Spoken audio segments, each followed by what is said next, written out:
Hey everyone, today I want to discuss a big problem hiding in plain sight, our country's old railway bridges. These aren't just bridges, they're the backbone of our transportation system and falling apart.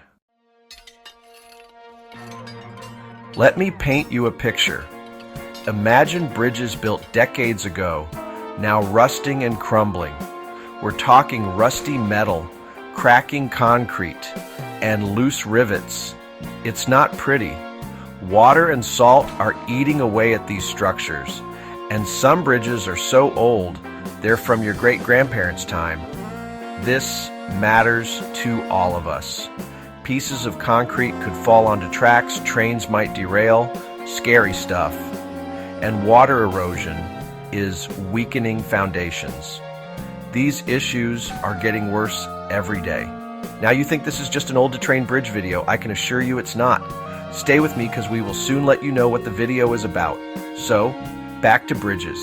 Let's talk numbers. Over 100,000 railroad bridges exist in the U.S. There are nearly 27,000 bridges in Ohio alone, and about 1 in 20 needs serious repair. So, who's supposed to fix this mess? Railroad companies, government, states, people, or maybe nobody? No.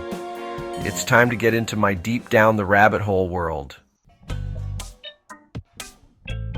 On March 26, 2024, the cargo ship Dali caused the Francis Scott Key Bridge in Baltimore to collapse after experiencing power failures.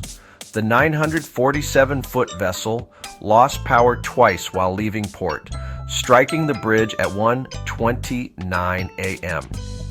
Despite attempts to prevent the collision, the impact caused the bridge to collapse, killing 6 construction workers. Investigators found the ship had similar power issues hours before departure, which weren't reported. Amid the chaos, one thing is clear. This is no accident. The odds of such a precise collision are too improbable. Theories emerge, from sabotage to energy weapons, each more outlandish than the last. But what's the real reason behind the collapse? To understand, let's go back in time. In the early 1990s, the Wildlands Project emerges, aiming to preserve natural habitats and wildlife corridors. It gains traction as part of Agenda 21, a plan for sustainable development. Core areas, corridors, and buffer zones are designated to protect wildlife and prevent species from becoming endangered.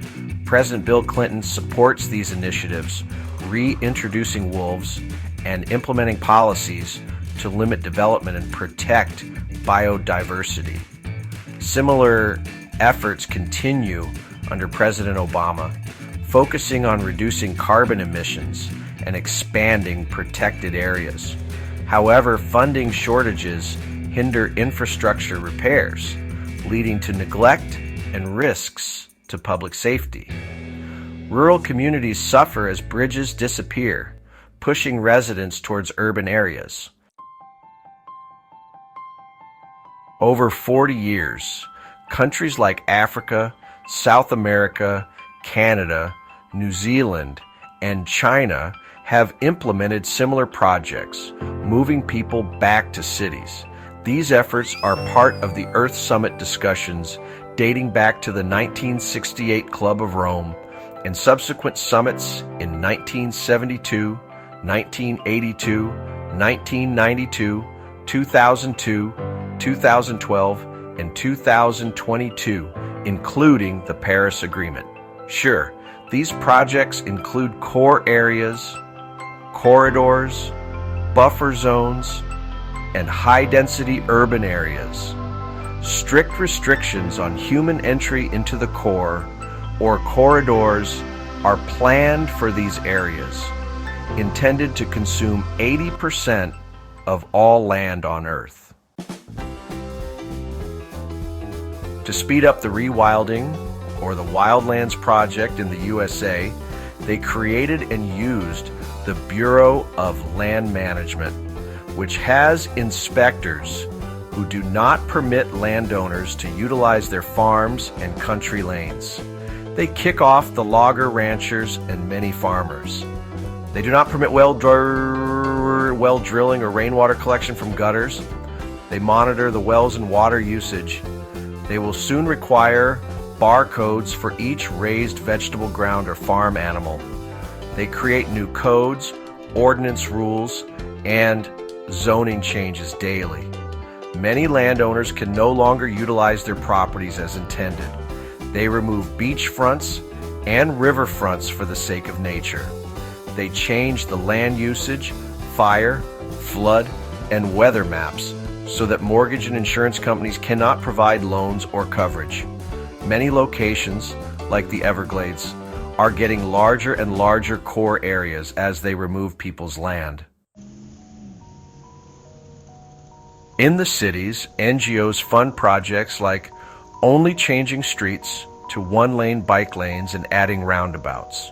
The university skews the minds of the young into tiny house living and veganism and social equality. American land is no longer the home of the free.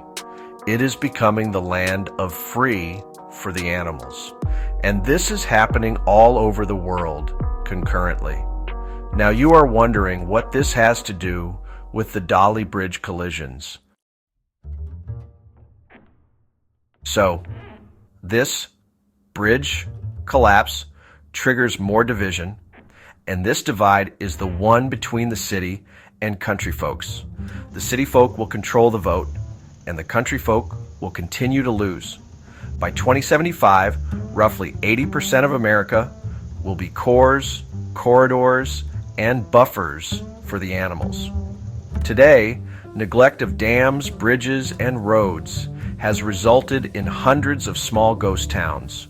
Repair costs have skyrocketed, often exceeding the initial installation costs by tenfold. This negligence is part of a broader agenda to normalize and desensitize city dwellers to the plight of rural infrastructure. The Agenda 21 Common Core Math Thinking Collective thinks this accident is just an accident.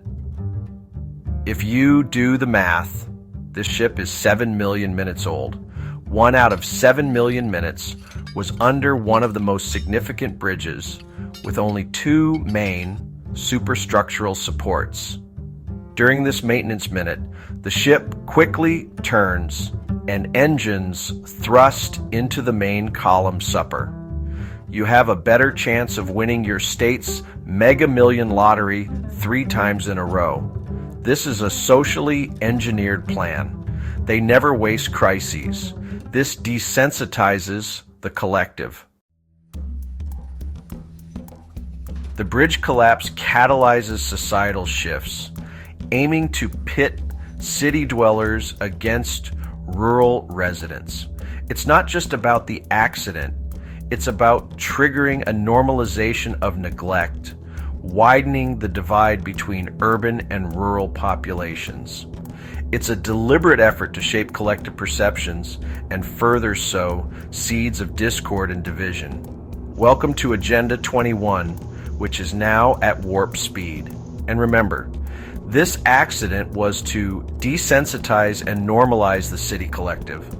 We learned that they will not fix bridges in the area of the future cores, corridors, and buffer zones. You will be on board because you will be deceived by this, which will be normalized.